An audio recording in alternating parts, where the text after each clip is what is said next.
విలువైన శ్రేష్టమైన సమయానికి వచ్చాం. ఈ సమయంలో మనము కొద్ది నిమిషాలు దేవుని మాటలను ధ్యానం చేద్దాం. ఎవరు కూడా మాట్లాడకుండా కాముగా ప్రభు మాటల మీద దృష్టి పెట్టి ప్రభు యొక్క మాటను ఆలకించండి. ప్రభు మనందరితో మాట్లాడును గాక. ఆమేన్. ఆమేన్. మంచిది. కొద్ది నిమిషాలు దేవుని మాటలను చూద్దాం. ఈ దినం ధ్యానం కొరకై మత్తయి సువార్త 28వ అధ్యాయం. ప్రతి ఒక్కరు కూడా బైబిల్ తెరిచి చూసినట్లయితే మత్తయి సువార్త 28వ అధ్యాయము 6వ వచనం నుండి 7వ వచనం వరకు కొన్ని మాటలు చదువుతారు. చూద్దాం. మత్తయి సువార్త 28వ అధ్యాయము 6వ వచనం 7వ వచనం చదవండి.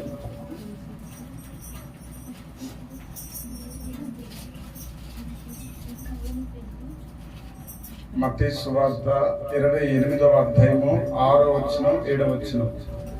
ఆయన అక్కడ లేడు, తను చెప్పినట్లే ఆయన లేచి ఉన్నాడు. రండి, ప్రభు పండుకుని నా స్థలమును చూచి త్వరగా వెళ్లి ఆయన మృతులలో నుండి లేచినాడని ఆయన శిష్యులకు తెలియజేయుడి. ఇదిగో ఆయన గలిలయలోనికి మీకు ముందుగా వెలుచున్నాడు, అక్కడ మీరు ఆయనను చూతురు. ఇదిగో మీతో చెప్పిన నేను. హల్లెలూయా. చిన్న ప్రార్థన. సర్వోన్నతుడా, సర్వశక్తిమంతుడా, సర్వాధికారికి ప్రభువాదికి వందనాలు. చదవబడ్డ లేఖ భాగనాల నుండి నాతో మాతో అందరితో మీరు మాట్లాడమని ప్రార్థన చేస్తూ ఉన్నా. నీ సన్నిధి, నీ ప్రత్యక్షత, నీ కృప వెల్లడపరచండి. నీ పక్షమే నిలబడుతున్నాడని మరుగుపరచండి.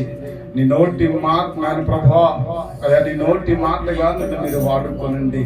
ఇదిగో నీ సన్నిధి, ఆత్మ అభిషేకము, ప్రత్యక్షత వెల్లడపరచి నీ ఘనమైన కార్యాలు చేయమని, వెలగిలిన చెవి, గ్రహించగలిగిన మనసును అనుగ్రహించి నీ కృపలో నిలబెట్టుకోమని యేసు నామములో అడిగి వేడుకొనుచు నామ తండ్రి. ఆమేన్. ఆమేన్. చూడండి, నేను ఈ మాటలలో మీకు నేను శ్రద్ధగా అర్థవంతముగా మీకు నేను తెలియజేస్తాను. మీరు ఈ మాటల మీద దృష్టి పెట్టినట్లయితే మీకు బహుతేతిగా ఈ మాటలు అర్థమవుతాయి.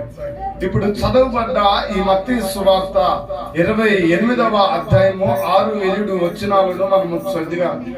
ఆ వచనాలలో రాయబడటానికి గల కారణాలను ముందుగా నేను మీకు తెలియచేస్తాను. ముందుగా నేను మీకు తెలియచేసి ఆ తర్వాత ఆ వచనాల గురించి కూడా మీకు కొంత ఎక్స్ప్లెయిన్ ఇచ్చి నేను ఈ యొక్క పునరుద్ధరణ ఆరాధనను ముగించేస్తాను. Praise lord. హల్లెలూయా. హల్లెలూయా. చూడండి, సర్వోన్నతుడైన దేవుడు, సర్వశక్తి కలిగిన దేవుడు యేసుక్రీస్తు ప్రభువారు మానవుని శరీరమును ధరించుకొని ఈ భూమి మీద పుట్టడం జరిగింది. హల్లెలూయా.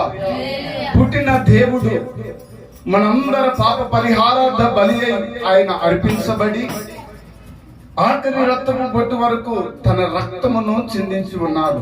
హల్లెలూయా. తన రక్తమును ఆఖరి రక్త బొట్టు వరకు అండి సమస్తమును కూడా చిందించి ఉన్నాడు. ఆయన రక్తమును చిందించి కొరటాలతో కొట్టబడి అని ఉమ్మవేయబడి అరిచేతులతో కొట్టబడి ముళ్ళ కిరీటమును ధరింప చేయబడి అలాగనే భూమికి ఆకాశానికి మధ్య 3 మేకుల చేత 6 గంటల చేపు వేలాడబడి ఆఖరి రక్తపు బొట్టు వరకు తన రక్తమును కాచి తన ప్రాణమును విడిచాడండి. ప్రాణమును విడిచిన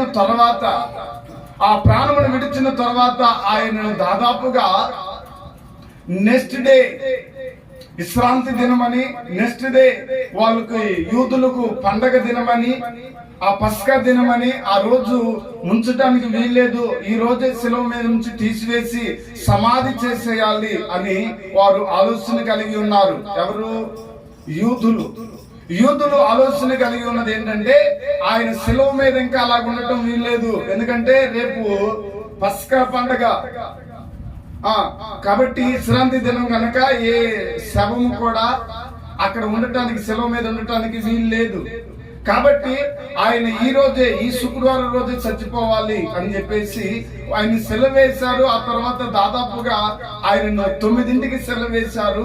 దాదాపుగా 3 దాకా సెలవులోనే ఉంచారు. 6 గంటల సేపు సెలవులోనే ఉన్నారు.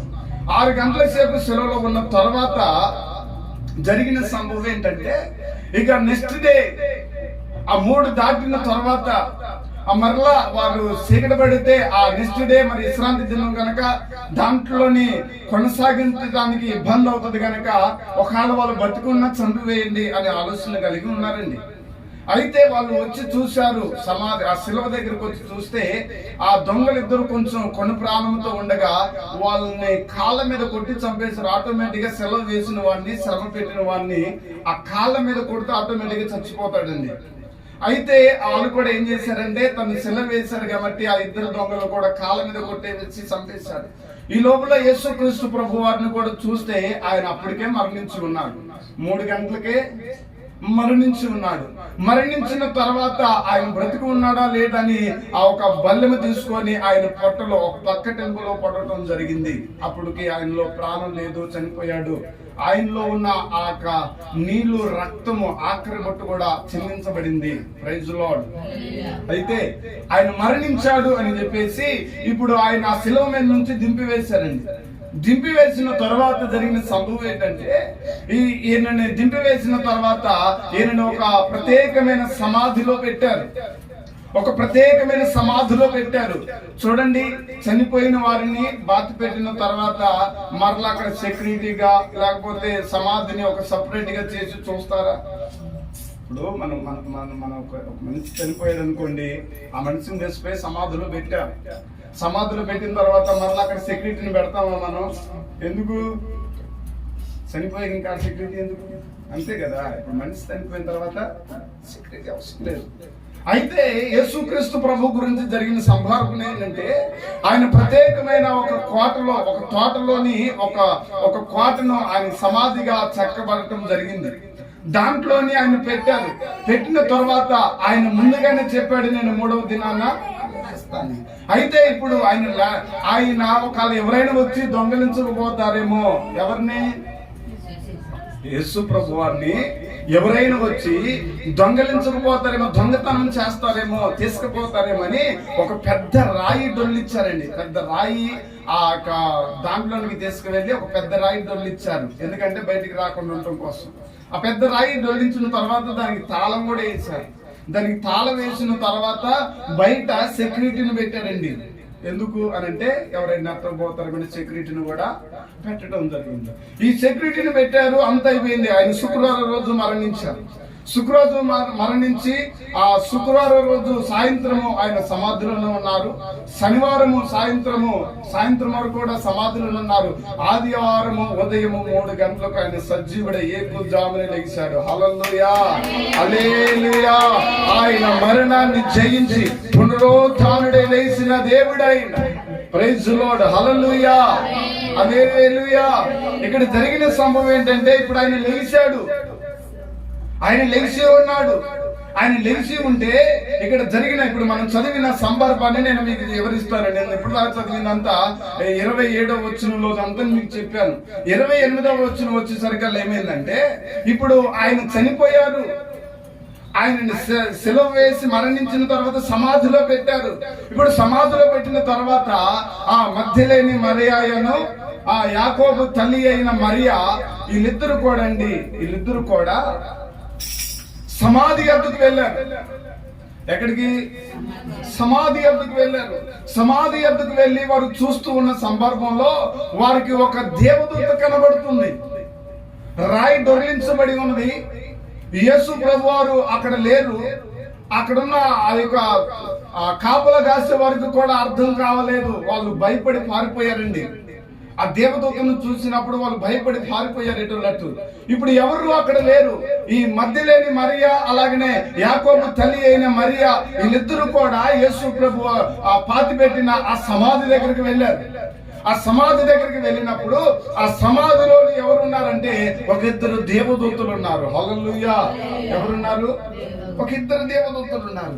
ఇప్పుడు ఆ 2 దేవదూతలు వీరితో మాట్లాడుతున్న మాట, మనం చదివిన మాట ఏంటంటే, ఇప్పుడు ఆ 2 దేవదూతలు ఈ మధ్యలేని మరియాను, యాకోబు తల్లి అయిన మరియాతో మాట్లాడుతున్న మాట. ఏమని మాట్లాడుతున్నారంటే, వాళ్ళు ఆయన ఇక్కడ లేడు. Praise lord. మొట్టమొదటిగా ఆ దేవదూతలు మాట్లాడిన మాట ఏంటంటే ఆయన ఇక్కడ లేడు. యేసు ప్రభువారిని బాధ పెట్టిన మాట వాస్తవమే, మరణించిన మాట వాస్తవమే, కొరటాలతో కొట్టి చంపి సమాధిలో పెట్టిన మాట వాస్తవమే, కానీ ఆయన ఇక్కడ లేడు. ఆయన ఇక్కడ నుంచి లెగిసి ఉన్నాడు. Praise lord. లేదు, ఆయన లేని స్థలానికి పోయారు వీళ్ళు. ఆయన ఆల్రెడీ లేస్తానని ముందుగానే చెప్పాడు, కానీ లేని స్థలానికి వెళ్ళి చూస్తున్నారు.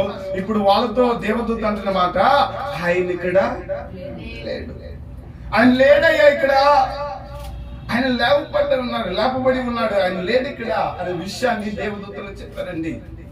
మొట్టమొదటి మాట ఇక్కడ మనం చూస్తే ఆ దేవదూత చెప్పిన మాట ఆయన ఇక్కడ లేడు. ఆయన లేడు, ఆయన ఇక్కడ లేడండి. ఎందుకు లేరు ఆయన అక్కడ? లేకపోవడానికి గల కారణం ఏంటి? ఈరోజు చూడండి, చాలా మంది కూడా లేని దగ్గరికి వెళ్ళి ఎతుకులాడతారండి, ఉన్న దగ్గరకు పోయి ఎతుకులాడరు. ఉన్నది సత్యాన్ని గ్రహించరు, ఉన్నదాన్ని గ్రహించరు. లేని దగ్గర దానికి వెళ్ళి లేని దాన్ని వెతుకులాడతారు, కానీ ఉన్నదాన్ని సత్యమైన దాన్ని వెతుకులాడరు.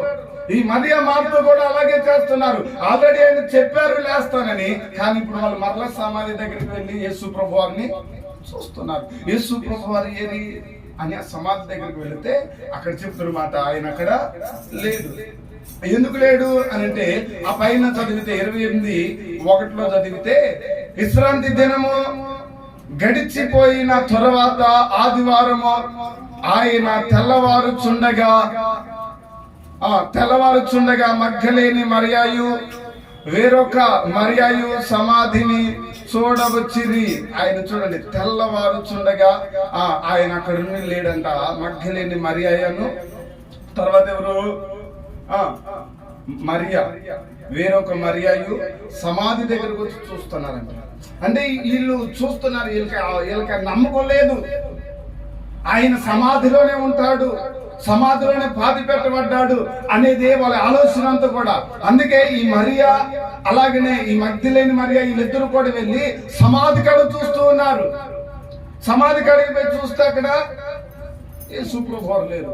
వాళ్ళు మాత్రమే కాదండి, ఇంకా మనం చూస్తే యోహాను సువార్తలోని 20వ అధ్యాయంలో, యోహాను సువార్త 20వ అధ్యాయంలో 3వ వచనంలో కూడా ఒక ఇద్దరు మనుషులు పోతారు. ఎవరు వాళ్ళిద్దరంటే పేతురు, యోహాను వెళ్తారండి. ఎవరు? పేతురు, యోహాను వెళ్తారు. ఈ పేతురు, యోహాను కూడా దేవుని యేసు ప్రభువారిని చూడడానికి ఆ సమాధి దగ్గరికి వెళ్తారండి. ఆ సమాధి దగ్గరికి వెళ్ళి చూస్తారు యేసు ప్రభువారు ఏరి అని. చూడండి, నేను చదువుతున్నాను 3వ వచనం నుండి. కాబట్టి పేతురు ఆ శిష్యుడును బయలుదేరి సమాధి యొద్దకు వచ్చిరి. వారిద్దరును కూడి పరుగెత్తుకొనుగా ఆ శిష్యుడు పేతురు కంటే ముందుగా సమాధి యొద్దకు వచ్చెను. వంగి నారబట్టలను పడి ఉండుట చూచెను, గాని అతడు సమాధిలో ప్రవేశింపలేదు. అంతటా సీమోను పేతురు అతని ఎంబడి వచ్చి సమాధిలో ప్రవేశించి నారబట్టలను పడవేటియు ఆయన తల రోమాలను నర బట్టల యొద్దను వేరే యొద్దను ఉండక వేరొక చోట చుట్టి పెట్టి ఉండుట చూచి, అప్పుడు మొదట సమాధి యొద్దకు వచ్చిన ఆ శిష్యుడు లోపలికి పోయి చూచి నమ్మెను. ఆయన మృతులలో నుండి లేచిట అగత్యమని లేఖనములు వారికి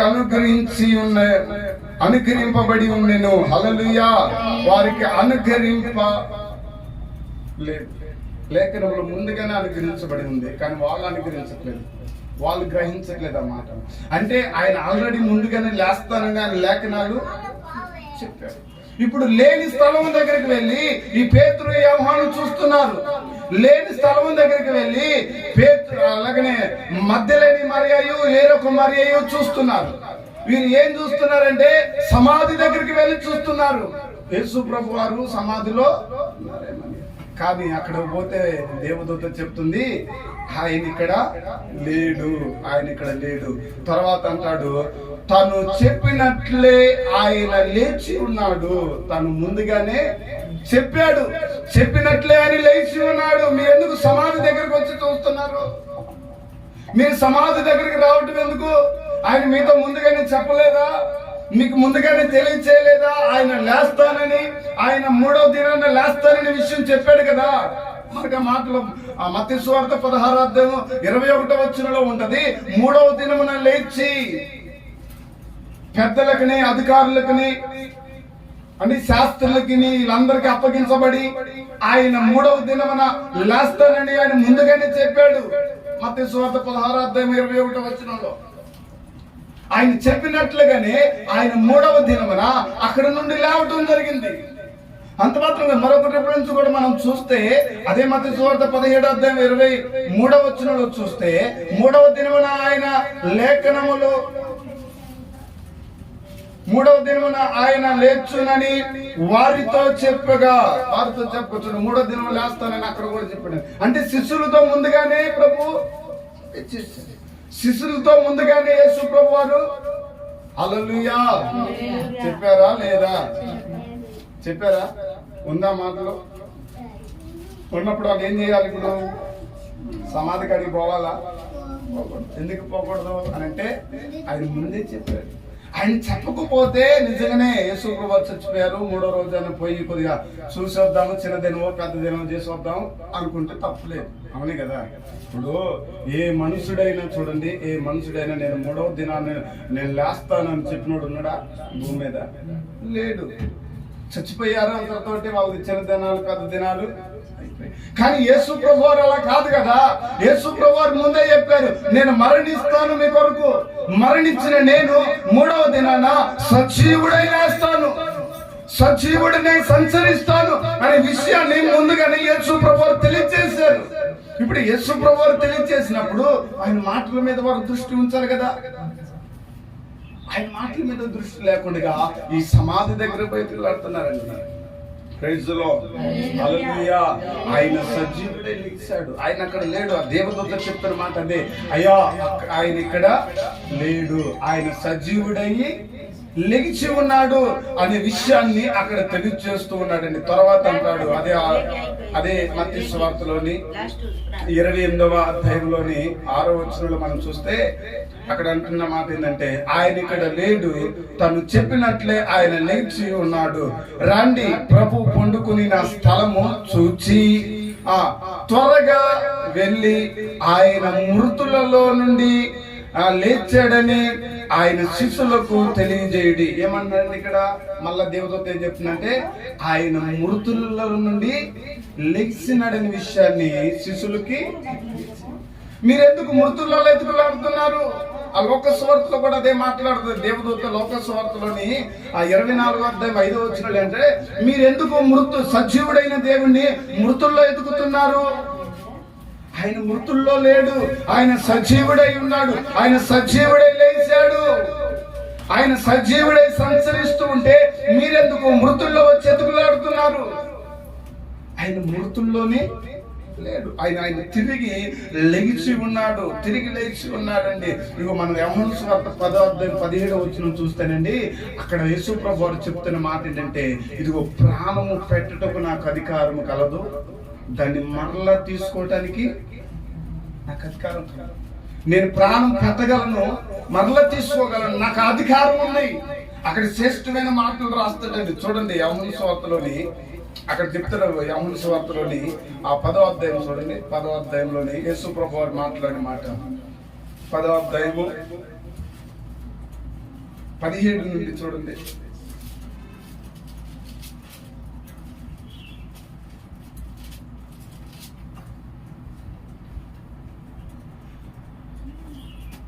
నేను దాన్ని మరలా తీసుకున్నట్లు నా ప్రాణమును పెట్టుచున్నాను. ఇందు వలననే నా తండ్రి నన్ను ప్రేమించుచున్నాడు. ఎవడును నా ప్రాణమును తీసుకున్నాడు, నా అంతటా నేనే దాన్ని పెట్టుచున్నాను, దాన్ని పెట్టుటకును నాకు అధికారము కలదు, దాన్ని తిరిగి తీసుకున్నటకు నాకు అధికారము కలదు. నా తండ్రి వలన ఈ ఆజ్ఞ పొందితిన నేను. Praise the Lord. హల్లెలూయా. నాకు అధికారం కలదు, ప్రాణము పెట్టడానికి నాకు అధికారం కలదు, మరలా దాన్ని తిరిగి తీసుకోవటానికి నాకు. నేను సజీవుడినైనా ఉన్నవాడును, నేను మృతులలో ఉండేవాడును కాదండి. ఆయన ఎలాంటి వాడంటే సావుని చంపి తిరిగి లేచిన వాడు. Praise the Lord. హల్లెలూయా. చూడండి, భూమి మీద అనేక మంది వచ్చారు, రాజులు అనబడుతున్న వారే కానీ, లేకపోతే పేరు పొందిన వారే కానీ, లేకపోతే ఇంకా చాలా రకాలండి దేవుళ్ళు అనబడుతున్న వారు కానీ, ఫలానా చాలా రకాల వాళ్ళు వచ్చారు. వచ్చిన వాళ్ళు ఎవరు కూడా మరణించారు. అంతటితోటి వారి జీవితం క్లోజ్ అయిపోయిందండి. వాళ్ళ జీవితం మరలా ఏమీ లేదు. ఇప్పుడు చాలా మంది చచ్చిపోయిన తర్వాత సమాధుల్ని పూజిస్తున్నారు కానీ వాళ్ళు తిరిగి ఎక్కడ లేగలేదు. కానీ సమాధిని జయించి, మరణాన్ని జయించి, సావుని చంపి తిరిగి లేచిన వాడు యేసుక్రీస్తు ప్రభువారు ఒక్కలే. హల్లెలూయా, హల్లెలూయా. అందుకే ఆయన అంటాడు, నాకు అధికారము కలదు, నాకు ప్రాణము కట్టడానికి అధికారం కలదు, తిరిగి లేవటానికి నాకు అధికారం కలదు. నేను పెట్టేవాడును, మరలా తిరిగి తీసుకునేవాడును. నేను పెట్టగలను, నేను మరలా దాన్ని తిరిగి తీసుకోగలుగుతాను అనే విషయాన్ని చెప్పండి. హల్లెలూయా. ఆయన ఒక్కడికి మాత్రమే ప్రాణము పెట్టడానికి, తిరిగి తీసుకోవడానికి అధికారం. ఆయనకు తప్ప మరి ఎవరికి అధికారం లేదండి. భూమి మీద ప్రాణం పెట్టి తిరిగి తీసుకున్న వాడు ఎవరు లేడు భూమి మీద. ఆయనకు ఒక్కడికి అధికారం కలదు. హల్లెలూయా. కాబట్టి ఇక్కడ దేవదూత చెప్తున్న మాట కూడా అదే. ఇదిగో మీరు వెళ్ళి వాళ్ళతో చెప్పండి. అక్కడ 17వ వచనంలో అంటారు, త్వరగా వెళ్ళి ఆయన మృతులలో నుండి లేచి ఉన్నాడని ఆయన శిష్యులకు తెలియజేయండి. ఎవరు చెప్తున్నారు ఈ మాట? దేవదూతలే ఈ మాటలన్నీ చెప్పేది. ఆయన ఇక్కడ లేడు అనే మాట ఎవరు చెప్పారు? దేవదూత. ఆయన లేచి ఉన్నాడనే మాట ఎవరు చెప్పారు? దేవదూత. తర్వాత అన్నాడు ఆయన మృతుల్లో నుండి లేచి ఉన్నాడు అనే విషయాన్ని కూడా దేవదూత తెలియజేస్తూ మాట్లాడు. దేవదూత చెప్తున్న మాట ఏంటంటే ఆయన లేచి ఉన్నాడు, ఆయన ఇక్కడ లేడు. దేవునికి మహిమ కలుగును గాక. హల్లెలూయా, హల్లెలూయా. చూడండి, అక్కడ చెప్పిన మాట తర్వాత శిష్యులకు తెలియచేయండి అనే మాట చెప్పిన తర్వాత ఏమన్నాడు చూడండి, చూడుము అక్కడ మీరు ఆయనను చూతురు. ఇదిగో, ఎక్కడ ఆ పైన చదవండి, పైన చదివితే, ఇదిగో ఆయన గలిలయలోనికి మీకు ముందుగా వెళ్ళుచున్నాడు, అక్కడ మీరు ఆయనను చూతురు, ఇదిగో మీతో చెబుతున్నాను. హల్లెలూయా. ఎక్కడ చూస్తారంట యేసు ప్రభువు? ఇప్పుడు ఎక్కడ? Praise the lord. ఎక్కడ చూసేది? సమాధి కాడ. దేవునికి మహిమ కలుగును గాక. చాలా శ్రద్ధగించున్నారు. సమాధి కాడ చూస్తారా? సమాధి కాడ కదా దేవదూత చెప్పేది. ఆయన ఇక్కడ లేడని ఎక్కడ ఎవరు చెప్పారు? ఎక్కడ చెప్పింది? సమాధి కాడే కదా. ఆయన ఇక్కడ లేడు, లెగిసిపోయి ఉన్నాడని చెప్పేదా లేదా? చెప్పాడు. ఆయన మృతులలో లేడు, సజీవుడై ఉన్నాడని చెప్పాడా లేదా? చెప్పాడు. ఎక్కడ కలుపుతారు మరి ఇప్పుడు ఆయన్ని? అక్కడ రాయబడిన మాట అదే. ఆయన ఏమన్నాడంటే అక్కడ, ఇదిగో ఆయన గలిలయలోనికి మీకు ముందుగా వెళుచున్నాడు. ఎక్కడికి వెళ్తున్నాడు? గలిలయలోనికి. ఎవరు వెళ్తున్నారు?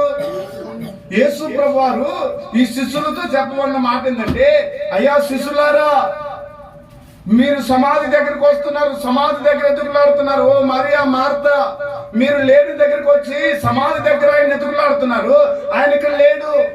ఆయన మీకు ముందుగానే చెప్పాడు కదా, గలిలయలోని నేను 3వ దినాన్ని లేచిన తర్వాత ముందు గలిలయకి వెళ్తానని చెప్పాడు కదా. ఆ రిఫరెన్స్ మనకి మత్తయి సువార్త 26:32లో ఉంటది. ఆయన ముందుగానే చెప్పాడు ఏమనంటే, నేను మరణిస్తాను, 3వ దినాన్ని లేస్తాను, లేచిన నేను గలిలయలోనికి వెళ్తానని ముందే చెప్పాడు. Praise the Lord. హల్లెలూయా. నేను గలిలయలోనికి వెళ్తానని చెప్పాడు. అలాగనే మరలా ఈ దేవదూత అంటది, అయ్యా శిష్యులారా, ఏడుకెందుకు వచ్చి ఎదుగులాడుతున్నారు మీరు? ఆయన 3వ రోజు సజీవుడై లేచాడు. లేచిన దేవుడు గలిలయలోనికి వెళ్ళాడు. హల్లెలూయా. గలిలయలోనికి వెళ్ళాడు. ఇక్కడ నేను చెప్పాలనుకున్న మాటను చెప్పేసి ముగిస్తాను, మీరు శ్రద్ధగా వినగలరు. Praise the Lord. హల్లెలూయా. ఆయన గలిలయలోనికి ఎందుకు వెళ్ళాడు? గలిలయలోనికి వెళ్ళటానికి గల కారణం ఏంటి? యేసు ప్రభువారు మరణిస్తానన్నాడు, తిరిగి లేస్తానన్నాడు, మరణించాడు, తిరిగి లేచాడు, మంచిదే కదా. మిగతా యేసు ప్రభువారు ఏమన్నారు? మరణిస్తానన్నారు, తిరిగి లేస్తారు. అలాగనే మరణించారు, తిరిగి లేచారు. మరణించి తిరిగి లేచిన దేవుడు గలిలయలోనికి ఎందుకు వెళ్ళాడు? ఇప్పుడు శిష్యులతో మాట్లాడాలని ఆశ కలిగినప్పుడు ఆయన ఎక్కడైనా మాట్లాడచ్చు. ఇప్పుడు ఆయన సజీవుడు కదా, ఆత్మదేవుడై ఉన్నాడు కదా. ఇప్పుడు ఆత్మదేవుడై ఉన్నవాడు ఎక్కడైనా మాట్లాడొచ్చు కదా. కానీ గలిలయలోనికి ఎందుకు రమ్మంటున్నాడు? ఆయన గలిలయలోనికి ఎందుకు వెళతానని అంటున్నాడు? ప్రైజ్ ది లార్డ్, హల్లెలూయా, హల్లెలూయా, హల్లెలూయా. ఆయన గలిలయలోనికి వెళ్ళటానికి గల ముఖ్య కారణాలు ఏంటి అనే విషయాన్ని మనం తెలుసుకుంటేనండి మనకు అర్థమవుతుందండి. ఆయన గలిలయలోనికి వెళ్ళటానికి గల కారణం ఏంటి? యేసు ప్రభువారు ఎందుకు ఆయన మరణించిన తర్వాత, లేచిన తర్వాత ఇప్పుడు ఆ మరియతో కానీ, లేకపోతే ఆ యొక్క మధ్యలేని మరియతో కానీ, ఈ యొక్క శిష్యులతో కానీ గలిలయలోనికి ఆయన మీకంటే ముందుగా వెళ్ళాడు అనే మాట ఎందుకు చెప్తున్నాడు? గలిలయలోనికి యేసు ప్రభువారు వెళ్ళటానికి గల కారణం ఏంటి? యేసు మరణించి అండి 3వ దినమున లేచి గలిలయలోనికి పోవటానికి గల కారణం ఏంటి? అసలైన మనం ఆలోచించాలి.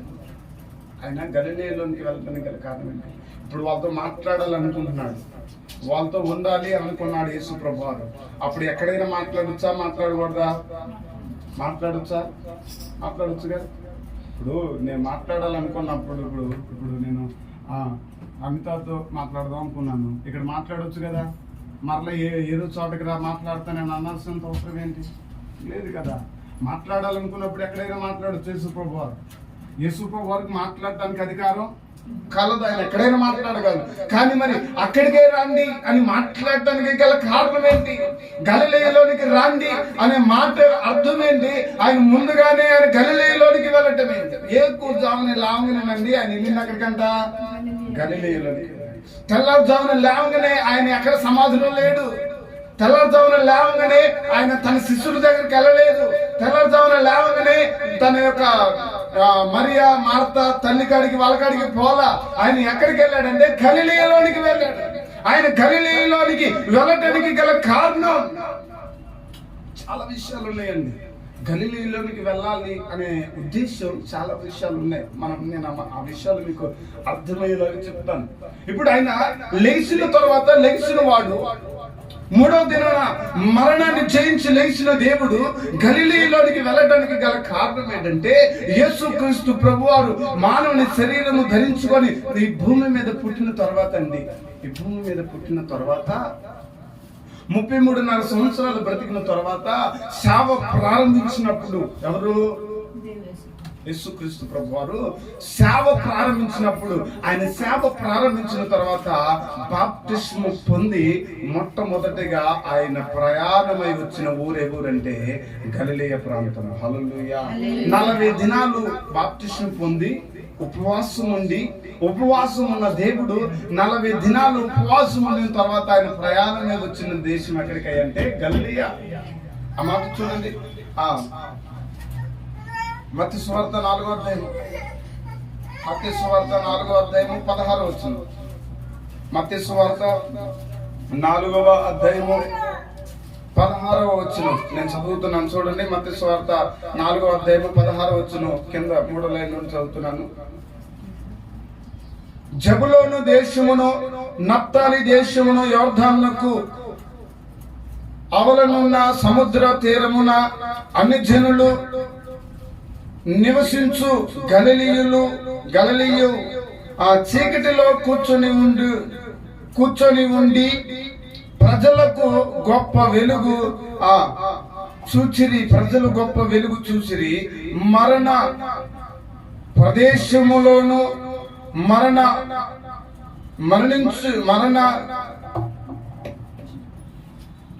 మరణ ఛాయలోను కూర్చొని ఉండిన వారికి వెలుగు ఉదయించెను. అక్కడ కింద చదివితే ఆయన ప్రవక్త అయిన యేషయ్య ద్వారా పలకబడిన నెరవేర్పు అయిను. అలాగూ జరిగెను. అప్పటి నుండి యేసు పరలోక రాజ్యమును ప్రచురించుచు గనుక మారు మనసు పొందుడని చెప్పాను, ప్రకటించుచు మొదలు పెట్టాను. చూడండి, అక్కడ మత్తయి సువార్తలోని మనము 16-17 వచనాలు చదివితేనండి, ఆయన మొట్టమొదటిగా సేవ ప్రారంభము గలిలయ. ఆయన మొట్టమొదటిగా దేవుని రాజ్యమును గూర్చి సువార్తను ప్రకటించింది ఎక్కడ అంటే గలిలయలో. Praise the lord. ఆయన ఇప్పుడు మరణించగానే తిరిగి లేవగానే ఆయన చెబుతున్న మాట ఏంటంటే, దేవుని రాజ్యమును గూర్చిన సువార్త అక్కడ ప్రకటించాడు. ఎక్కడ? గలిలయలో. ఇప్పుడు గలిలయకు పోవడానికి గల కారణం ఏంటంటే, గలిలయలో దేవుని సువార్త ఉంది. గలిలయలో దేవుని సువార్త అక్కడ వినబడింది. గలిలయలోనే దేవుని మాటలో ముందుగా బోధించాడు దేవుడు. మత్తయి సువార్తలో 5వ అధ్యాయం, 6వ అధ్యాయం, 7వ అధ్యాయం మొత్తము కూడా అండి ఇగో 3 రోజులు ప్రసంగం ఉంటుందండి. ఎన్ని రోజులు? ఈ రోజు 2 గంటలు మనం చర్చిలో కూకోవాలంటే కూకోలేకపోతున్నాం. 3 రోజులు నాన్ స్టాప్ గా వాళ్ళు కదలకుండా విన్నారండి. వాళ్ళు 3 రోజులు ప్రసంగం. అసలు మామూలుగా ఒకళ్ళకి మంచిళ్ళు కాలేదంట, ఒక్కళ్ళకి ఆకలి కాలేదంట. 3 రోజుల దాకా ఆకలి దప్పులు మర్చిపోయారంట. తర్వాత యేసు ప్రభువు, అయ్యా ఇప్పటికే 3 రోజులు అయిపోయింది, వీళ్ళకి ఆకలి అయి ఉంటుంది అని చెప్పి ఆఫ్ చేసిండు. ఆయనకి జాలి తెలిసి ఆయన ఆఫ్ చేశాడు. వాళ్ళకి ఆకలి కాలేదు, దాహం కాదు. కానీ ఈ రోజు మనం 1 గంటన్నర గూకునే లోపల దప్పెత్తుంది, ఆకలి పడుతుంది కదా నిజం. కానీ యేసు ప్రభు వారు ఆయన 3 రోజులు ప్రసంగిస్తుంటే కూడా వాళ్ళకి అక్కడ కూర్చున్న జనసమూహం చాలా మంది వచ్చారండి. ఆ జనసమూహం అంతా కూడా దేవుని వాక్యం వింటున్నారు. ఒక్కళ్ళకి కూడా మంచినీళ్ళు కాలేదంట, ఆహారం లేదు. 3 రోజులు అలాగే కూర్చున్నారు. దేవుని వాక్యం నాన్ స్టాప్ గా ఆ కొండ మీద, ఆ గలిలయ ప్రాంతంలో కొండ మీద మొట్టమొదటి ప్రసంగం వినిపించబడింది. అంటే గలిలయలో ఏముందయ్యా ఇప్పుడు అంటే, గలిలయలోని దేవుని రాజ్యమును గూర్చిన సువార్త ఉంది. దేవుని రాజ్యమును గూర్చిన సువార్త ఆ గలిలయ ప్రాంతంలో దేవుడు ఎవరించి ప్రకటించాడు, బోధించాడు. అనేక జన సమూహమునకు ఆ వాక్కును వెల్లడిపరిచాడు దేవుడు. Praise the lord. ఏముంది గలిలయలో? దేవుని సువార్త.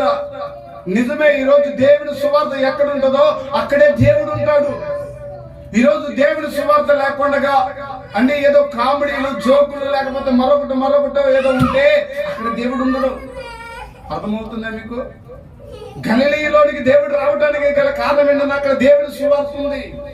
దేవుని రాజ్యమును గురించిన సువార్త ఉంది. ఉన్నది ఉన్నట్లుగానే యేసు ప్రభువు బోధించాడు. యోహాను అంటాడు,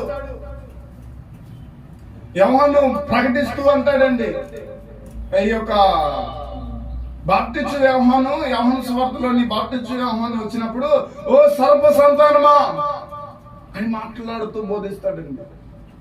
సర్ప సంతానం అని బోధిస్తాడండి. అలాగే మాట్లాడి సువార్త ప్రకటిస్తాడు. అప్పుడు అనేక మంది ఒక్కడు కూడా తప్పిపోకుండా వచ్చి రక్షణ పొందారు. మరి మన నోవాహు 120 సంవత్సరాలు అయ్యా, రండి వాడగడితే ఇగో వానొస్తుంది, వానొస్తే ఇదంతా మునిగిపోద్ది, అందరు చచ్చిపోతారు, రండి అని బతిలాడింది. ఎవరు? నోవాహు. బతిలాడితే ఒక్కడు రాలేదు. బతిలాడాడు, అయ్యా రండిరా, చచ్చిపోతారు రాని వాడగట్టుకుంటే మనం వాళ్ళలోనే ఉండొచ్చు రండి అని చెప్పేసి బతిలాడితే ఒక్కడు రాలేదు. తర్వాత నోవాహు వాళ్ళ కుటుంబం మట్టికి ఎక్కారు, వాళ్ళ మట్టికే బతికారు. మిగతా వాళ్ళందరూ కూడా నీళ్ళలో చచ్చిపోయారు. అర్థమైపోయింది. కానీ యోహాను మాత్రం అలా బోధించలే. బాప్టిస్టు యోహాను, యేసు కంటే ముందుగా వచ్చిన యోహాను అలా బోధించలా. సర్ప సంతానమా, మారు మనసు పొందారా సరే, లేకపోతే మీ ఇష్టం అంతే అన్నాడు. అంతే, మారు మనసు పొందారా మీరు బతుకుతారు, లేకపోతే చత్తారు, మీ ఇష్టం. సర్ప సంతానం అండి, మామూలు విషయం కదా. తిట్టు సర్ప సంతానం అంటే పాముకు పుట్టినోళ్ళారని అర్థం. అర్థమవుతుందా? మామూలు విషయం కాదు అది బూతు. అంత మాట అన్నాడు అక్కడ. అంత మాట అంటే ఒక్కడు కూడా దాటిపోలేదు. ప్రతి ఒక్కడు వచ్చి పెద్ద పెద్ద రాజులు లేకపోతే మంత్రులు అందరూ కూడా వచ్చి అక్కడ ఆ సముద్రంలో బాప్తిసం పొందారు. ఈ రోజు ఎక్కడైతే సత్యము బోధించబడుతుందో ఉన్నట్లు ప్రకటించబడో అక్కడే దేవుడు ఉంటాడు. అమ్మ అయ్యా అని బతిలాడితే దేవుడు అక్కడ ఉన్నాడు. ఎందుకనంటే వాళ్ళ నిప్పు కోసం వాళ్ళు బోధించుకున్నారని. ఎప్పుడు ఒకరు మెప్పుకోసం కాదు. దేవుని సువార్త ఏడుంటది అక్కడే దేవుడు ఉంటాడు. అంతే. దేవుని వాక్కు సత్యము ఎల్లడపరచబడుతున్నప్పుడు విన్నామా, ఏది మనం బ్రతుకు కట్టుకున్నామా, మనం నిత్య రాజ్యానికి వెళ్తాం. లేదులే ఆయన అక్కడికి వెళ్తే అరుతాడు, తిరుగుతారు, అదంటాడు ఇదంటాడు అని వదిలేస్తామా, మన కర్మ మనం. అంతే కదా, ఏమో కర్మ. దేవుడు చెప్పమన్నదే చెప్పాలంతే. అంతకు మించి ఎగస్టాలొద్దు, అంతకు మించి ఎగస్టాలొద్దు. కామెడీలు, జోకులు, వాక్యం చెప్పమన్నారు వాక్యం చెప్పాలి. అంతే కానీ కాసేపు మురిపించడము, నవ్వించడం ఇలాంటి వాటి వల్ల మనం నిత్యరాజ్యానికి వెళ్ళలేము. ఉన్నట్టుగా సత్యాన్ని తెలుసుకున్నామా, నిత్యరాజ్యానికి వెళ్తాం. ఇప్పుడు యేసు ప్రభు గలిలేకి రావడానికి గల కారణం దేవుని వాక్యం, దేవుని సువార్త అక్కడ ఉంది. దేవుని సువార్త ఉంది కాబట్టి మరణించిన తర్వాత వెంటనే లేచి ఆయన ఎక్కడికి వెళ్ళాడు, గలిలేయునికి. గలిలేయునికి వెళ్ళడానికి గల కారణం సువార్త అక్కడ ఉంది. దేవుని సువార్త ఉంది. దేవుని సువార్త నమ్మి మారు మనసు పొందిన బిడ్డలు ఉన్నారు అక్కడ. అందుకోసమనే మొట్టమొదట ఆయన ఎక్కడికి వెళ్తున్నాడు, గలిలేయులోనికి వెళ్తున్నాడు. Praise the lord.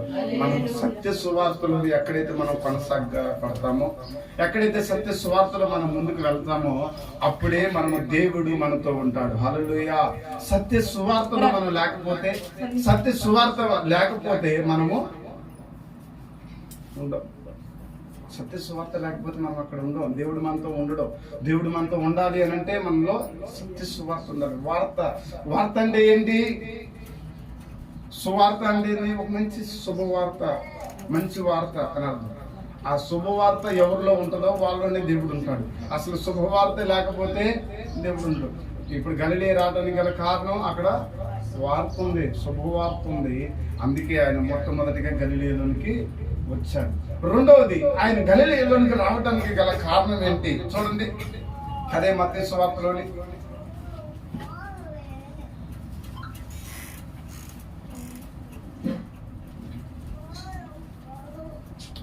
అదే మత్తయి సువార్తలోని 23వ వచనం. మత్తయి సువార్త 4వ అధ్యాయము 23వ వచనం. 4వ అధ్యాయము 23వ వచనం.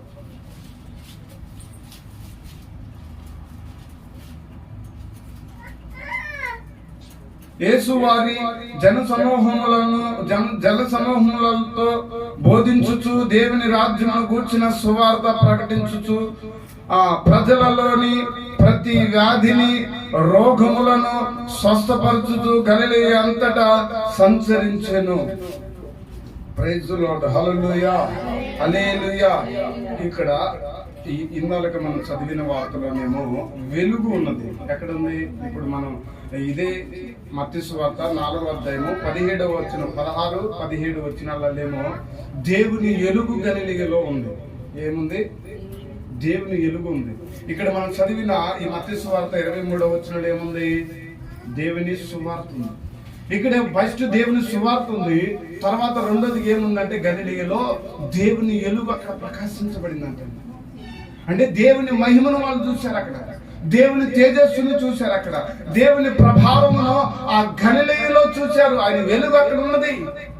చీకట్లో కూర్చున్న వారికి ఏం కలిగింది? వెలుగు కలిగింది. ఏ వెలుగు? గొప్ప వెలుగు కలిగేను. చీకట్లో మరణ అంచుల్లో కూర్చున్న వారికి ఏం కలిగింది? గొప్ప అంశం. అంటే గలిలయకు రావటానికి రెండో కారణం ఏంటంటే గలిలయలోని దేవుని వెలుగు ఉన్నది. ప్రైజ్లో దేవుని వెలుగు ఉన్నది. ఒకటి, దేవుని సువార్త ఉంది గలిలయలో, అందుకే ఆయన గలిలయానికి వచ్చాడు.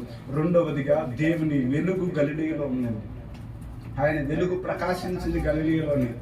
ఆయన మహిమ, ఆయన కార్యాలు చూసింది, ఆయన మహిమ వెల్లడపరచబడింది, ఆయన యొక్క వెలుగు ప్రకాశించబడింది ఆ గలిలయలోనే. కాబట్టి ఆయన గలిలయలోకి వెళ్ళటానికి గల కారణం, రెండో కారణం ఏంటంటే ఆయన వెలుగు అక్కడ ఉన్నది. ఆయన వెలుగు ఎక్కడ ప్రకాశిస్తుందో అక్కడే ఆయన ఉంటాడు. వెలుగు లేని స్థలంలో ఆయన ఉన్నాడండి. సువార్త లేని స్థలంలో ఉన్నాడో, వెలుగు లేని స్థలంలో ఉన్నాడు. వెలుగు ఎక్కడైతే ఉంటుందో ఆయన అక్కడే ఉంటాడు. కనుక ఆయన వెలుగు ఎక్కడుంది? ఇప్పుడు గలిలయలో ఉంది. ఆయన గలిలయకి రావడానికి రెండవ కారణం ఆయన వెలుగు గలిలయలో ఉన్నది. మూడవ కారణం కూడా చూద్దాం. ఆయన గలిలయకి రావడానికి మూడవ కారణం యోహాను సువార్త చూడండి. యోహాను సువార్త 2వ అధ్యాయము 11వ వచనం. యోహాను సువార్త 2వ అధ్యాయము 11వ వచనం, 2వ అధ్యాయం 11వ వచనం నేను చదువుతున్నాను చూడండి. గలిలయలోని కానానులో యేసు ఆ మొదట సూచక క్రియ చేసి తన మహిమను బయలుపరచెను. అందువలన ఆయన శిష్యులు ఆయన యందు విశ్వాసం ఉంచిరి. Praise the Lord. హల్లెలూయా, హల్లెలూయా. దేవునికి మహిమ కలుగును గాక. ఇక్కడ ఏముందండి? మూడవది, ఈ గలిలయ ప్రాంతంలో ఉన్నది ఏంటంటే దేవుని మహిమ. దేవుని మహిమ అక్కడ వెల్లడిపరచబడింది. దేవుని మహిమ అక్కడ వెల్లడిపరచబడింది. అందుకే ఆ గలిలయ ప్రాంతంలో మూడోది ఏముందంటే దేవుని మహిమ ఉంది. దేవుని మహిమ ఎక్కడైతే ఉంటుందో దేవుడు అక్కడే ఉంటాడండి. ఆయన మహిమ లేని స్థలంలో ఆయన ఉండడు. ఆయన మహిమ ఎక్కడైతే వెల్లడిపరచబడుతుందో అక్కడే ఆయన ఉంటాడు. Praise the Lord. హల్లెలూయా. దేవునికి మహిమ కలుగును గాక. హల్లెలూయా. మూడవదిగా మనం అక్కడ చూసాం గలిలయలోని దేవుని యొక్క మహిమ. ఆ మహిమ కానాను ఊరికి యేసు ప్రభువారు వచ్చారు. ఆ కానాను ఊరికి వస్తే ఆ ఊరిలోని పెళ్లి జరుగుతుంది. పెళ్లికి ఆహ్వానించబడ్డాడు. పెళ్లికి వచ్చాడు. పెళ్లికి వచ్చిన తర్వాత అక్కడ ద్రాక్షరసం అయిపోయింది. ఎప్పుడైతే ద్రాక్షరసం అయిపోయిందో, ద్రాక్షరసం అయిపోయిన తర్వాత ఇప్పుడు మరియా వచ్చి అడుగుతుంది, అయ్యా ద్రాక్షరసం అయిపోయిందంట, నువ్వు ద్రాక్షరసం విషయం కార్యం చేయండి అనే విషయాన్ని మాట్లాడతాడు. ఎప్పుడైతే ఆ మాట మాట్లాడతారో యేసు ప్రభువారు ఆ యొక్క బాణలల్ల నీళ్లు నింపండి. ఆ బాణలల్ల నీళ్లు నింపితే ఇప్పుడు ఆ బాణాలలో నీళ్లు నింపిన తర్వాత దానిని మీరు తీసుకువెళ్ళి హిందూ ప్రధానికి ఇవ్వండి. అంటే ఇప్పుడు బాణలల్ల ఎప్పుడైతే ఈ నీళ్లు నింపబడ్డాయో అది ఏమైందంటే ద్రాక్షరసముగా మార్చబడింది. దేవునికి మహిమ కలుగును గాక. చూడండి, ఈ గలిలయకు యేసు ప్రభువు రావడానికి మూడవ కారణం ఏంటంటే గలిలయలోని దేవుని మహిమ వెల్లడిపరచబడుతుంది. దేవుని మహిమ గలిలయలో ఉంది. గలిలయలో దేవుని మహిమ ఉంది కనుకనే యేసు ప్రభువారు మరణించి 3వ రోజు లేవగానే గలిలయ ప్రాంతానికి వెళ్ళాడు. ఎన్ని మాటలు చెప్పాను నేను? 3 మాటలు చెప్పాను. ఫస్ట్ అసలు ఆయన గలిలయకి రావడానికి గల కారణం ఏంటి? గలిలయలో దేవుని సువార్త ఉంది. గలిలయకి రావడానికి గల కారణం ఏంటి? గలిలయలో గొప్ప వెలుగు ఉంది. గలిలయకి రావడానికి గల కారణం ఏంటి? గలిలయలో దేవుని మహిమ సూచక క్రియ అక్కడ వెల్లడపరచబడింది. మొట్టమొదటి క్రియ ఆ గలిలయ ప్రాంతంలో జరిగింది. ఆ గలిలయ ప్రాంతంలో మొట్టమొదటి క్రియ జరిగింది కనుకనే ఆయన గలిలయ ప్రాంతానికి వెళ్ళాడు. Praise the Lord. హల్లెలూయా. ఆయన గలిలయ ప్రాంతానికి వెళ్ళి ఆ గలిలయ ప్రాంతములంతా కూడా సంచరించి అక్కడ సువార్త ప్రకటించాడు. తర్వాత వెలుగు ప్రకాశింపజేశాడు. తన మహిమను వెల్లడపరిచాడు. 4వది గలిలయ ప్రాంతంలో ఏముందో తెలుసా?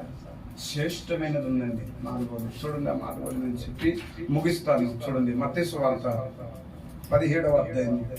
అందరూ చూడండి, మత్తయి సువార్త 17వ అధ్యాయము 1 నుండి 3 వచనాలు. 1 నుండి 3 వచనాలు నేను చదువుతున్నాను చూడండి.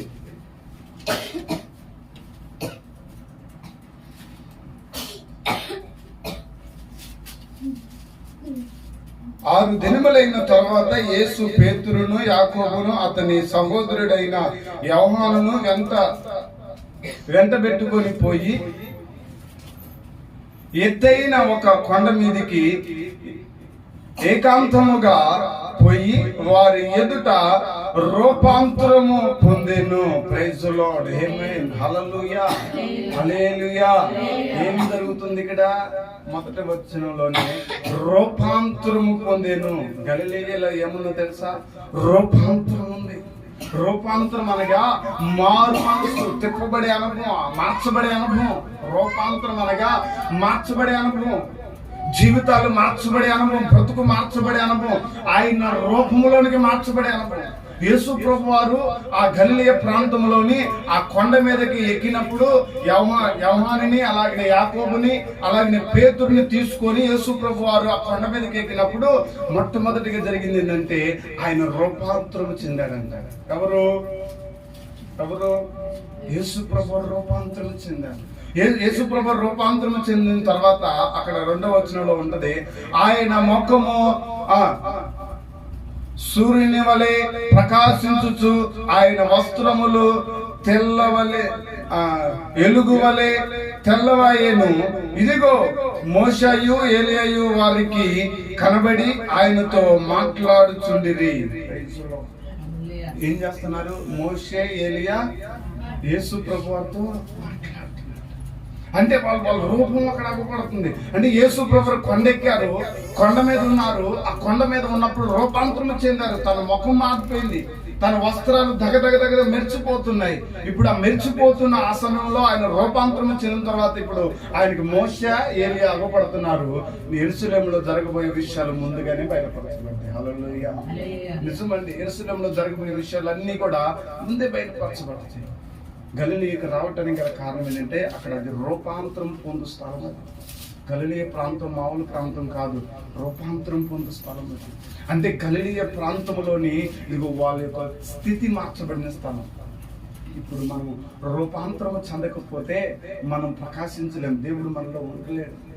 ఇప్పుడు ఎప్పుడో మోషే, దాదాపుగా 4,000 సంవత్సరాల క్రితం మరణించిన మోషే, ఏలియా వాళ్ళిద్దరూ కూడా యేసు ప్రభువు వారి దగ్గరికి వచ్చి మాట్లాడుతున్నారు. అంటే గల కారణం ఏంటంటే ఆయన రూపాంతరం చెందాడు.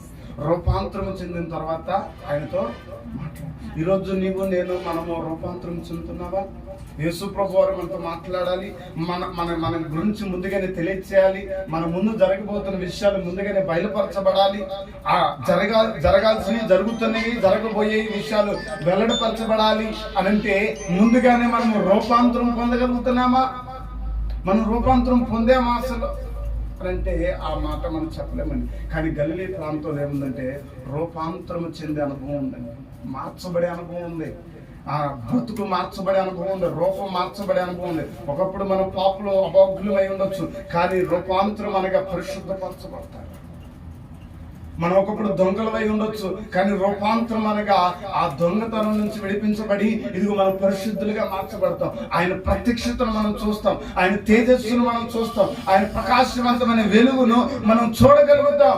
గలిలయలోని రూపాంతరం ఉంది, రూపాంతరం చెందే అనుభవం ఉంది గలిలయలో. యేసు ప్రభువారు మరణించి 3వ దినం లేవగానే శిష్యులతో మాట్లాడకుండా, అక్కడ ఉన్న వారితో మాట్లాడకుండా గలిలయలోనికి వెళ్ళాడు. గలిలయలోనికి ఎందుకు వెళ్ళాడయ్యా అని అంటే ఎన్ని కారణాలు చెప్పాను నేను? ఎన్ని చెప్పాను? 4 కారణాలు చెప్పాను. ఏముంది గలిలయలో? దేవుని సువార్త ఉంది, రాజ్యమును గురించిన సువార్త ఉంది. ఈరోజు సువార్త మనలో ఉంటేనే దేవుడు మనతో ఉంటాడు. రెండోది ఏముంది? దేవుని వెలుగు ఉంది.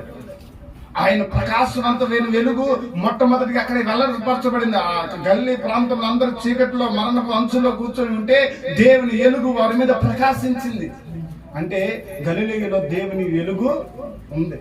మూడవది ఏముంది గలిలయలో అంటే దేవుని మహిమ ఉందండి, దేవుని మహిమ అక్కడ ఉంది. అందుకే ఆయన లేవగానే గలిలయ ఉంది. 4వది ఏముందంటే గలిలయలో రూపాంతరం పొందు స్థలాలు ఉన్నాయి, రూపాంతరం చెందే అనుభవాలు ఉన్నాయి. ఆ రూపాంతరం పొందే అనుభవాలు ఉన్నాయి కనుకనే ఇప్పుడు యేసు ప్రభువు ఎక్కడికి వెళ్ళారు? గలిలయలోనికి వెళ్ళారు. ఇప్పుడు యేసు ప్రభువు గలిలయలోనికి వెళ్ళి ఇప్పుడు శిష్యులతో ఏం చెప్పాడంటే, అయ్యా శిష్యులారా, మీరందరూ గలిలయలోనికి రండి. ఎందుకు గలిలయలోనికి రమ్మన్నాడు? ఈయన గలిలయలోకి వెళ్ళాడు, వాళ్ళు కూడా గలిలయలోకి ఎందుకు రమ్మన్నారంటే వీళ్ళతో మాట్లాడాలంటే గలిలయలోనే మాట్లాడతాడు ఆయన. Praise lord. నిజం. ఎందుకంటే అక్కడే రూపాంతరం పొందబడే స్థలం ఉంది, అక్కడే రూపాంతరం పొందుతాం కనుక శిష్యులారా మీరందరూ కూడా ఇగో ఈ సమాధిని విడిచిపెట్టి, ఈ ప్రాంతంలో విడిచిపెట్టి గలిలయకి రండి. యెరూషలేమును విడిచిపెట్టి గలిలయకి రమ్మన్నాడండి. గలిలయకి వచ్చిన తర్వాత గలిలయలోనే యేసు ప్రభు వారు ఆఖరిగా వారితో మాట్లాడారు. దేవునికి మహిమ కలుగును గాక. దాదాపుగా యేసు క్రీస్తు ప్రభు వారు మరణించి 3వ దినాన్ని తిరిగి లేచిన తర్వాత ఆయన 40 దినాలు సంచరించాడు భూమి మీద. Praise lord. ఎన్ని దినాలు? 40 దినాలు సంచరించి 11 చాట్లు కనపడ్డాడండి. 11 చాట్లు కనపడ్డాడు యేసు ప్రభు వారు. మరణించి తిరిగి లేచిన తర్వాత 40 దినాలు సంచరించాడు. 11 సార్లు వాళ్ళకి కనబడి వారితో మాట్లాడాడు. మాట్లాడిన దేవుడు ఆఖరిగా ఇప్పుడు వీళ్ళు ఏం చేయమన్నాడంటే గలిలయకి. ఎందుకు గలిలయకి రమ్మన్నాడంటే ఆ గలిలయలోనే వారితోటి ఆ గలిలీలోనే వారితో మాట్లాడి ఆ గలిలీ ప్రాంతంలోనే మేఘారూఢై కొనుక్కోబడతాడు. మనం ఆ మాట చదువుకొని ముగించేద్దాం. అపోస్తుల కార్యం చూడండి. అపోస్తుల కార్యంలోని మనకు ఆ మాట పడతారు. అపోస్తుల కార్యం 1వ అధ్యాయము, అపోస్తుల కార్యము 1వ అధ్యాయము, అపోస్తుల కార్యము 1వ అధ్యాయము 9వ వచనం నుండి నేను చదువుతున్నా చూడండి. ఈ మాటలు చెప్పి వారు చూచుచుండగా ఆయన ఆరోహణమాయెను. అప్పుడు వారు కనులకు కనబడకుండా ఒక మేఘము ఆయనను కొనిపోయెను. ఆయన వెలుచుండగా వారు ఆకాశం వైపు తేర చూచుచుండిరి. ఇదిగో తెల్లని వస్త్రములు ధరించుకుని 2 మనుషులు వారి యొద్ద నిలిచిరి. గలిలయ మనుషులారా, మీరెందుకు నిలిచి ఆకాశం వైపు చూచుచున్నారు? మీ యొద్ద నుండి పరలోకమునకు చేర్చుకోనబడిన ఈ యేసు ఏ రీతిగా పరలోకమునకు వెళ్ళుట మీరు చూచితిరో అదే రీతిగా ఆయన తిరిగి వచ్చునని వారితో చెప్పాను. ప్రైజ్ ది లార్డ్, హల్లెలూయా. ఆఖరిగా సంభవం అక్కడితో ముగించింది. యేసు ప్రభు వారు భూమి మీదకి ఆయన మరణించిన తర్వాత 3వ దినం తిరిగి లేచిన తర్వాత ఆ గలిలయ ప్రాంతంలో 40 దినాలు సంచరించి 11 మందితో మాట్లాడిన తర్వాత ఆఖరిగా ఈ శిష్యులతో మాట్లాడి, ఇగో మీరు కనిపెట్టుకోండి అయ్యా, దేవుని ఆత్మ మీ మీదకి వచ్చింది, దేవుని పరిశుద్ధాత్మ శక్తి మీరు పొందుతారు. పరిశుద్ధాత్మ మీ మీదకి వచ్చినప్పుడు మీరు జయమును పొందుతారు, దేవుని ప్రకాశవంతమైన వెలుగుని మీరు పొందుతారు. ఇగో మీరు దేవుని సన్నిధిలో కనిపెట్టుకోండి అయ్యా అని అక్కడ చెప్పిన తర్వాత ఆయన ఆరోహణమై ఆ గలిలయ ప్రాంతంలో ఆ కొండ మీదనే ఆరోహణమై వెళ్ళిపోతాడండి. ఎలాగూ వెళ్ళిపోయాడో అలాగే మరలా వస్తాను అని అన్నాడు. ప్రైజ్ ది లార్డ్, హల్లెలూయా. ఈ సంభవం అంతా 2000 సంవత్సరాల క్రితం జరిగిన సంభవం. ఇప్పుడు మనం నేర్చుకోవాల్సింది ఏంటంటే, యేసు ప్రభువు పుట్టాడు. మన కొరకు గాయాలు పరచబడి రక్తము చిందించి 3 మేకుల చేత 6 గంటల సేపు భూమికి ఆకాశానికి మధ్య వేలాడబడి మరణించిన దేవుడు ముందే లేస్తానని చెప్పాడు. లేచిన వాడు ఇక వాళ్ళతో మాట్లాడతాను, గలిలయ ప్రాంతానికి రమ్మన్నాడు. పోయి గలిలయ ప్రాంతంలో మాట్లాడిన దేవుడు చెప్పిన మాట ఏంటంటే, ఇదిగో ఆయన ఆరోహణమైన తర్వాత దేవదూతలు చెప్పిన మాట ఏంటంటే, నేను ఎలాగో పరలోకానికి వెళ్ళానో మరలా అలాగే తిరిగి వస్తాను. ఇప్పుడు మనం ఏం చేయాలంటే, ఆయన మన కొరకు రాజుగా రాబోతున్నాడు. ఇప్పుడు రాబోతున్న ఈ సందర్భంలో మనము ఆయన కొరకు సిద్ధపడి ఉండటమే. ఈరోజు మనం సిద్ధపడి ఉండగలుగుతున్నాం. ఆ దేవుడు చెప్పిన మాటలన్నీ నెరవేర్చబడ్డాయి. ఆయన వచ్చాడు, ప్రాణం పెట్టాడు, తిరిగి లేచాడు, ఇదిగో వాళ్ళతో మాట్లాడాడు, పరిశుద్ధాత్మను పంపిస్తానన్నాడు. అపోస్తుల కార్య గ్రంథంలోని 2వ అధ్యాయంలోని పరిశుద్ధాత్మను పంపాడు. వారి పరిశుద్ధాత్మ శక్తిని పొందారు, అన్ని భాషలు మాట్లాడారు. అన్ని భాషలు మాట్లాడిన తర్వాత ఇదిగో అనేకమైన అద్భుతాలు, సూచక క్రియలు, మహత్ కార్యాలు జరిగించారు. ఎవరు? మనుషులు. పేతురు, యోహాను వెళ్ళిపోతూ ఉంటేనండి వారు నీడబడ్డ అనేకులు స్వస్థత పొందారండి. ఎవరు? పేతురు పోతూ ఉంటే పేతురు నీడ ఆ కింద పడుతూ ఉంటే ఆ నీడ పడి ఎవరి మీద పడిందో వాళ్ళు స్వస్థతలు పొందారండి. అంటే అంత ఆత్మ చేత నింపబడ్డారు, అంత ఆత్మ వారి మీద కుమ్మరించబడింది. వారు ఇగో దేవుని పరిచర్య విస్తరింపజేశారు. 3 గంటల వరకు ఆయన వాక్కును ప్రకటించారు. అయితే ఇప్పుడు ఆయన రాజుగా రాబోతున్న ఈ సమయంలో, రాబోతున్న ఈ తరుణంలో మనం ఎత్తబడే గుంపులో మనం ఉన్నామా? సిద్ధపడి ఉన్నామా? రక్షణ పొందామా? మారు మనసు పొంది ప్రభు రాకడ వరకు సిద్ధపరచబడి ఉన్నామా అని అంటే, ఆ విషయంలో మనము చెప్పలేదు. మనకి మారు మనసు రక్షణ ఉంటేనే మనం ఆ నిత్యరాజ్యానికి ఎత్తబడగలం. ఇప్పుడు ఆయన ఎలాగైతే వెళ్ళాడో అలాగే వస్తానన్నాడు. ఇప్పుడు దేవుని యొక్క రాకడ సమీపించింది. ఆయన రాబోతున్న ఈ తరుణంలో మనం ఎత్తబడే గుంపులో ఉంటున్నామా లేమా అనే విషయాన్ని మనం గమనించుకోవాలి. ఎవరు ఎత్తబడతారయ్యానంటే, ఎవడైతే మారు మనసు పొంది తన పాపములు, తన శాపము, తన దోషములను ఒప్పుకొని ప్రభు రక్తము చేత కడగబడి ఎవరైతే ఆయన కొరకు నిలబడతారో వారు మాత్రమే ఆయన వచ్చినప్పుడు ఎత్తబడతారు. ఈరోజు మనం ఎత్తబడే గుంపులో ఉన్నాము. రక్షణ, మారు మనసు అనే అనుభవంలో ఉన్నామా? దేవుని సువార్త మనలో ఉందా? దేవుని ఎలుగు మనలో ఉందా? దేవుని మహిమ మనలో ఉందా? దేవుని యొక్క ఆ యొక్క రూపాంతరం మనలో ఉందా, రూపాంతరం పొందిన జీవితం మనలో ఉందా, ఈ విషయాలు మనం చూసుకోవాలి. 4 విషయాలండి. సువార్త మనలో ఉందా లేదా, వెలుగు మనలో ఉందా లేదా, మహిమ ఉందా లేదా, రూపాంతరం పొందిన జీవితం ఉందా లేదా, ఈ 4 విషయాలు మనం గమనించుకోవాలి. ఈ మనలో ఉండి మనం మారు మనసు పొంది రక్షణ పొందామా, నిశ్చయముగా దేవుడు ఎలాగెళ్ళాడో అలాగూ వస్తాడు. వచ్చినప్పుడు ఎవరైతే మారు మనసు పొంది రక్షణ పొంది దేవుని రాజ్యం కొరకు సిద్ధపరచబడతారో వాళ్ళందరినీ పరలోకానికి తీసుకుని వెళ్తాడు. హల్లెలూయా. వాళ్ళు మాత్రమే పరలోకానికి యోగ్యులు, అర్హులు. వారు తప్ప ఇంకెవరు పరలోక రాజ్యమును చేరలేరు అని దేవుని యొక్క లేఖనాలు సెలవిస్తున్నాయి. ఎవరైతే ఆయన యందు విశ్వాసం ఉంచుతారో, ఎవరైతే ఆయన మీద ఆధారపడతారో, ఎవరైతే ఆయనకు ఆనుకుని చూస్తారో వారు మాత్రమే నిత్య రాజ్యానికి వెళ్ళగలరు. Praise the Lord. హల్లెలూయా. ఈ రోజు ఈ ఈస్టర్ దినం అంటే ఏంది?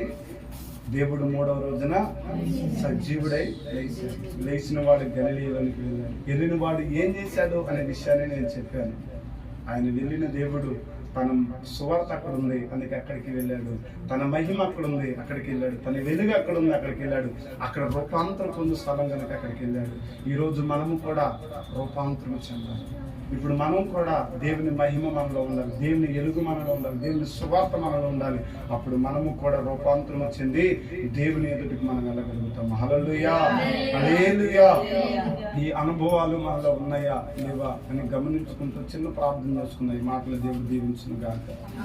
మేము ప్రార్థన చేసుకున్నామండి. అందరూ కూడా మోకరించగలిగిన వారు మోకరించి, దేవా నాకు ఈ అనుభవం లేదు, నేను ఈ అనుభవంలో కొనసాగలేదు అని ఒక చిన్న ప్రార్థన చేసుకున్నాం. ఎవరికి వారి చిన్న ప్రార్థన. స్తోత్రం, స్తోత్రం, స్తోత్రం. దేవుడు యేసుక్రీస్తు ప్రభువారు చెప్పినట్లుగానే 3వ రోజున సజీవుడై లేచాడు. ఆయన సమాధిలో లేడు. సమాధిని జయించి, మరణాన్ని జయించి, సాగుని చంపి తిరిగి లేచిన దేవుడు గలిలయలోనికి వెళ్ళాడు. గలిలయలోనికి వెళ్ళిన దేవుడు ఇదిగో ఆయన రూపాంతరం పొందు స్థలం అక్కడ ఉంది, ఆయన సువార్త అక్కడ ఉంది, ఆయన మహిమ అక్కడ ఉంది, తన వెలుగు అక్కడ ఉంది. ఈరోజు ఆయన మనతో ఉండాలి అనంటే, మనలో ఉండాలి అనంటే మనలో దేవుని సువార్త ఉందా, దేవుని వెలుగు ఉందా, దేవుని మహిమ మనలో ఉందా, దేవుని యొక్క రూపాంతరం పొందిన జీవితం అనుభవం మనలో ఉందా లేదా? ఒకసారి చిన్న ప్రార్థన, మన కళ్ళు మూసుకొని, దేవా ఇంత మట్టుకు నాకు ఈ అనుభవం లేదయ్యా, సువార్త నాలో లేదయ్యా, అయ్యా ఇగో నాలో నా తండ్రి ప్రభా నీ వెలుగు లేదయ్యా, నాలో నీ మహిమ లేదయ్యా, రూపాంతరం చెందిన అనుభవం నాలో లేదయ్యా, ఇగో నన్ను దయతో క్షమించి నైనా అయ్యా నాకు ఈ అనుభవాన్ని ఇవ్వండి నైనా, అయ్యా నీ సువార్తను నాలో ఉంచుకునే భాగ్యాన్ని ఇవ్వండి అయ్యా, అయ్యా నీ సువార్త నాలో ఉంటే ఇగో నువ్వు నాతో ఉంటానని చెప్పావయ్యా, ఇగో నీ సువార్త నాలో ఉండటానికి సహాయం చేయండి అయ్యా, అయ్యా నీ వెలుగు నాతో ఉండటానికి సహాయం చేయండి అయ్యా, అయ్యా నీ మహిమ నాతో ఉండటానికి సహాయం చేయండి అయ్యా, అయ్యా రూపాంతరం పొందే అనుభవం నాకు ఇవ్వండి అయ్యా, రూపాంతరం పొందే అనుభవం నాకు ఇవ్వండి అయ్యా, రూపాంతరం పొందే అనుభవం నాకు ఇవ్వండి అయ్యా. అడుగుదాం. అందరూ చిన్న ప్రార్థన. దేవా నేను రూపాంతరం పొందాలయ్యా, నేను రూపాంతరమైన అనుభవంలోనికి రావాలయ్యా. చిన్న ప్రార్థన చేసుకున్నా, కళ్ళు మూసుకొని చిన్న ప్రార్థన చేసి, యేసయ్యా నాకు అనుభవం ఇవ్వండి, నీ నిత్య రాజ్యం నాకు నేను కూడా చేరే భాగ్యాన్ని ఇవ్వండి, ఆ నిత్య రాజ్యంలో నేను కూడా ఉండే భాగ్యాన్ని ఇవ్వండి. నా జీవితం వ్యర్థమైపోవడానికి వీల్లేదు, నేను నిష్ప్రయోజకుడినైపోవడానికి వీల్లేదు, నిష్ప్రయోజకురాలనైపోవడానికి వీల్లేదు. నిశ్చయముగానైనా నీ కృపలో నేను వర్ధిల్లాలి, ఫలించాలి నాయనా. అయ్యా ఆ రూపాంతరం పొందే అనుభవంలోనికి నన్ను నడిపించండి, ఆ రూపాంతరం చెందే అనుభవంలోనికి నన్ను నడిపించండి అంటూ ప్రార్థన చేద్దాం. చిన్న ప్రార్థన, చిన్న తీర్మానం. దేవా నాకు అనుభవం ఇవ్వండి, నాకు అనుభవం ఇవ్వండి అయ్యా, నాకు అనుభవం ఇవ్వండి నైనా, ఆ అనుభవంలో కొనసాగే భాగ్యాన్ని ఇవ్వండి నాయనా, ఆ అనుభవంలో నడుచుకునే స్థితిని ఇవ్వండి నాయన, ఆ అనుభవంలో కొనసాగే ఆ యొక్క స్థితి నాకు ఇవ్వండి నాయన. నీ సన్నిధి రానివ్వండి అయ్యా, నీ ఆత్మ రానివ్వండి అయ్యా, నీ అభిషేకం రానివ్వండి అయ్యా. నిశ్చయముగా నాయన ప్రభా నేను నీ రాకడలో ఎత్తబడే వాణిగా నేను ఉండాలయ్యా, ఎత్తబడే గుంపులో నేను ఉండాలయ్యా. అయ్యా నువ్వు వచ్చినప్పుడు నాయన నేను ఎత్తబడాలి నాయన, ఆ నిత్య రాజ్యమని నేను చేరాలయ్యా, ఆ పరలోక రాజ్యమని నేను చేరాలయ్యా, ఆ పరలోక రాజ్యానికి నేను రావాలయ్యా. అయ్యా అలాంటి సహాయమును దయచేయండి, అయ్యటి సహాయం నాకు ఇవ్వండి అయ్యా మనంటూ ప్రార్థన చేద్దాం. అందరూ చిన్న తీర్మానంతో ప్రార్థన చేద్దాం. దేవుని మహిమ గలిలయలో ఉంది, దేవుని సువార్త గలిలయలో ఉంది, దేవుని ఎలుగు గలిలయలో ఉంది, రూపాంతరం చెందే అనుభవం గలిలయలో ఉంది. ఈ రోజు మా గలిలయలో ఉన్న అనుభవం మనలో ఉందా? గలిలయలో ఉన్న అనుభవం మనలో ఉందా లేదా? చిన్న ప్రార్థన. Praise the Lord. హల్లెలూయా, హల్లెలూయా, హల్లెలూయా. ఎవరికి వారు చిన్న ప్రార్థన చేసుకుందాం. మీ అందరి కొరకు చిన్న ప్రార్థన నేను చేస్తాను. సర్వోన్నతుడా, సర్వశక్తిమంతుడా, సర్వాధికారి ప్రభువా, మీకు వందనాలు, కృతజ్ఞత, స్తుతి, స్తోత్రాలు నాయనా. ఇదిగో నా తండ్రి, మీరు మా కొరకై మానవుని శరీరంలో ధరించుకొని ఈ భూమి మీదకి నాయన ప్రభువా మీరు రావడం జరిగింది నాయన.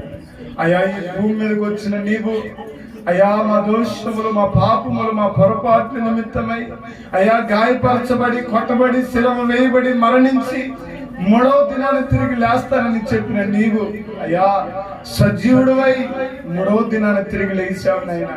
అయా లేచిన నీవు నా తండ్రి అయా గలిలయ ప్రాంతానికి వెళ్ళారయ్యా. అయా గలిలయ ప్రాంతంలో ఉన్న అనుభవాలు ఈరోజు మేము తెలుసుకున్నాము నాయన. అవునయ్యా, గలిలయ ప్రాంతంలో నాయన నీ సువార్త ఉంది నాయన. అయా ఇగో ఈరోజు మాలో నీ సువార్త ఉంటే మీరు మాలో ఉంటారనే విషయాన్ని మాకు తెలియజేశారయ్యా. అయా గలిలయ ప్రాంతంలో నాయన నీ వెలుగు ఉంది నాయన. అయా ఇప్పుడు ఎవరు నాయన ప్రభువా, మాలో నీ వెలుగు ఉంటేనే నువ్వు మాతో ఉంటావు నాయన. అయా గలిలయ ప్రాంతంలో నీ మహిమ సృష్టి క్రియ అక్కడ జరిగింది నాయన. మొట్టమొదటిగా అయా ఈ రోజు నాయన ప్రభువా నీ మహిమ మాలో ఉండాలి, సృష్టి క్రియ మాలో ఉండాలి, క్రియ అనే అనుభవం మాలో ఉండాలి నాయన. అటు రీతిగా మీరు కృప చూపండి నాయన. ఇదిగో నా తండ్రి మీకు వందనాలు, స్తోత్రాలయ్యా. అయా గలిలయ ప్రాంతంలో రూపాంతరం చెందిన అనుభవం ఉంది నాయన. రూపాంతరం చెందిన అనుభవం ఉంది నాయన. అయ్యా అక్కడే నువ్వు ఆఖరగా శిష్యులతో మాట్లాడి ఆరోహణమై పరలోకములకు వెళ్ళారయ్యా. ఆరోహణమై పరలోకానికి వెళ్ళారయ్యా. దేవా, పరలోకానికి వెళ్ళిన నీవు మా కొరకు మరలా రాజుగా రానై ఉన్నావయ్యా. ఎలాగూ వెళ్ళావో అలాగే మేఘాల మీద రానై ఉన్నావని మీరు మాట్లాడుతూ వచ్చారయ్యా. అవునయ్యా, మీరు మాట్లాడిన రీతిగా నువ్వు రాబోతూ ఉండగా అయ్యా నిన్ను ధైర్యంగా ఎదుర్కొనే అనుభవం మాకు ఇవ్వండి అయ్యా. నిన్ను ధైర్యంగా ఎదుర్కొనటానికి నాయన అయ్యా మమ్మల్ని మీరు బలపరచండి అయ్యా. నిన్ను ధైర్యంగా ఎదుర్కోవటానికి నాయన, ఆ నిత్య రాజ్యంలో చేరటానికి నాయన మీరు కృప చూపండి నాయన. అయ్యా మారు మనసు రక్షణ అనే అనుభవం మాకు ఇవ్వండి అయ్యా. నీ కృపలో వర్ధిల్లాలి, ఫలించాలి, ప్రయోజకులుగా మార్చబడాలి, దీవెనకరంగా మార్చబడాలి, అనేకులకు మేలుకరంగా మార్చబడాలి. అలాంటి కృప, అలాంటి సమితి, అలాంటి అనుభవాన్ని మాకు ఇవ్వండి. నీ ఉన్నతమైన కార్యాలు మా పట్ల చేయండి. నీ ఘనమైన కార్యాలు జరిగించండి. ఈ దినం ఎంతమంది అయితే నీ సన్నిధిలోనైనా ఉన్నారు నీ బిడ్డలు అయ్యా, ఎంతమంది అయితే తీర్మానం తీసుకొని ప్రార్థిస్తున్న ప్రతి ఒక్కరి మీద నీ కృప ప్రకాశవంతమైన వెలుగు ప్రకాశించును గాక నాయన. నీ మహిమ ప్రకాశించబడిన గాక నాయన. నీ ప్రభావం ప్రకాశించబడిన గాక నాయన. అయ్యా ప్రతి ద్వారములు ఏ సునాములు తెరవబడిన గాక. ఎవరిలో సువార్త లేదో వారిలో సువార్త ప్రకాశించును గాక. వెలుగు ప్రకాశించును గాక. మహిమ ప్రకాశించును గాక. రూపాంతరం చెందే అనే అనుభవానికి వచ్చుదురుగాక. అలాంటి అనుభవంలోనికి నాయన నీ బిడ్డలందరినీ నడిపించండి. నీ రాకడ కొరకు, రాజ్యం కొరకు సిద్ధపరిచి నీకు మహిమకరంగా ప్రతి బిడ్డను వాడుకోనండి. ఈ దినం అడుగు పెట్టిన ప్రతి ఒక్కరిని మీరు దర్శించండి నాయన. ప్రతి ఒక్కరి నాయన వారి అక్కర్ల అవసరాలు మీరు తీర్చండి. ఎవరు ఏ పరిస్థితిలో ఉన్నారో, ఎవరు ఎలాంటి పరిస్థితుల్లో కొనసాగుతున్నారో, ఎలాంటి అనారోగ్యాల చేత కొనసాగుతున్నారో, ఎలాంటి ఇబ్బందుల చేత కొనసాగుతున్నారో, ఎలాంటి అప్పులు సమస్యల్లో ఉన్నారు నాయన, ఎలాంటి ఇబ్బంది సమస్యల్లో ఉన్నారు నాయన. అయ్యా ఆదరించే వారు లేక ఉన్నారు నాయన. అగ్గులు చేర్చుకునే వారు లేక ఉన్నారు నాయన. బాధల్లో ఇబ్బందుల్లో ఉన్నారేమో. ఈ రోజు నీవే వారి ప్రతి ఇబ్బంది తీర్చివేదువుగాక. వారి సమస్యలు తీర్చివేదువుగాక. వారికి ఆదరణ కర్తగా నువ్వు ఉందువుగాక నాయన. నిశ్చయముగా ప్రతి బిడ్డకు నీ సన్నిధి, నీ ఆత్మ, నీ అభిషేకము తోడుగా ఉంచి మీ కృపలో నడిపించమని, నీ ఉన్నతమైన కార్యాలు అయ్యా జరిగించి మీరు మాత్రమే మహిమ, ఘనత, ప్రభావాలు పొందమని ఇక్కడ తీర్మానం తీసుకున్న ప్రతి ఒక్కరిని మీరు బలపరిచి స్థిరపరిచి నీకు మహిమకరంగా వాడుకొని నీ గణనామానికి మహిమ తెలుసుకోమని యేసు నామములో అడిగి వేడుకొనుచున్నాము తండ్రి. ఆమేన్. ఆమేన్.